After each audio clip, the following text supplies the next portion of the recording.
एक गांव में रेनू नाम की लड़की अपने पिता और सौतेली माँ के साथ रहती है। उसकी एक सौतेली बहन भी थी। रेनू की माँ अपनी बेटी नेहा को बहुत प्यार करती थी, लेकिन रेनू की सौतेली माँ उसे पूरे दिन घर के काम में लगाए रखती थी और उसे खाने को भी ठीक से नहीं देती थी। एक दिन रेनू की सौतेली माँ खाना बनाने के लिए लकड़ियाँ काट रही थी। तभी उसको बहुत प्यास लगती है और वो अपनी बेटी को आवाज़ लगाती है, पर उसकी बेटी गहरी नींद में सो रही होती है।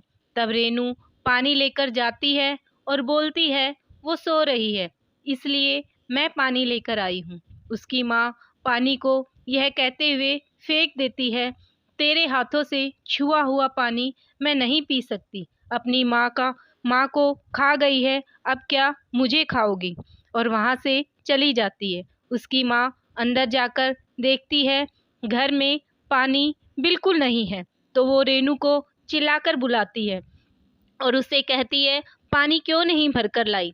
रेनू कहती है, नहीं माँ, मैं बस लेने जा रही थी।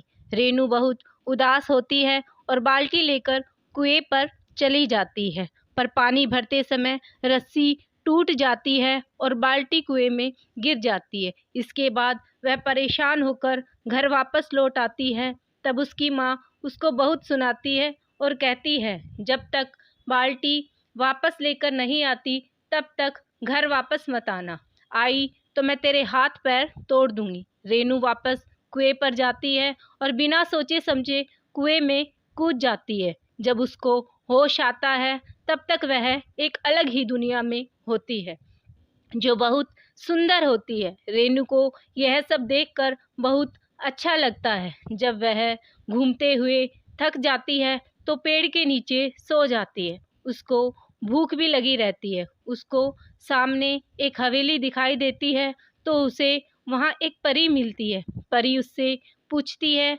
तुम यहाँ क्या लेने आई हो? क्योंकि यहाँ हर कोई कुछ न कुछ लेने आता है। तब रेनू बाल्टी वाली बात उसको बताती है। रेनू की बात सुनकर परी समझ जाती है और उससे कहती है, तुम मेरे साथ चलो, और उसको एक कमरे में ले जाती है। उस कमरे में कई प्रकार के पकवान रखे होते हैं, पर रेनू को कहती है, पहले तुम कुछ खा लो, तुम्हें भूख लगी होगी। रेनू अच्छी तरह से पेट भरकर खाना खा लेती है। इसके बाद परी उसे उस जगह ले जाती है जहाँ बाल्टियाँ रखी होती है।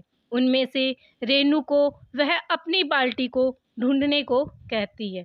रेनू देखती है वहाँ पर सोने चांदी की बाल्टियाँ रखी होती हैं। तभी उसकी नज़र टूटी हुई लोहे की बाल्टी पर पड़ती है। वो अपनी बाल्टी को उठा लेती है। परी यह देखकर रेनू को बोलती है, तुम बहुत सच्चे दिल वाली हो, तुमने अपनी टूटी हुई बाल्टी उठाई है, इससे मैं बहुत खुश हूँ और तुमको उपहार देना चाहती हूँ।